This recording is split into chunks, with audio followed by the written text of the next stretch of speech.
நமஸ்காரம். இன்னைக்கு 18வது திருப்பாவை.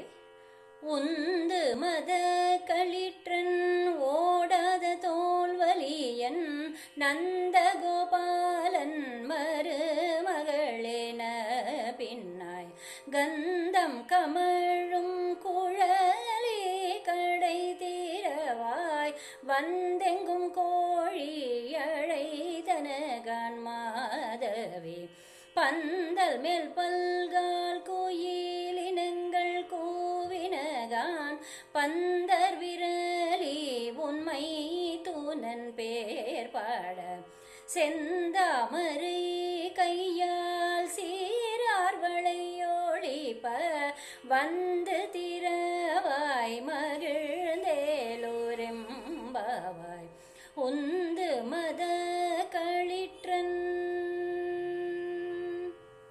नमस्कार.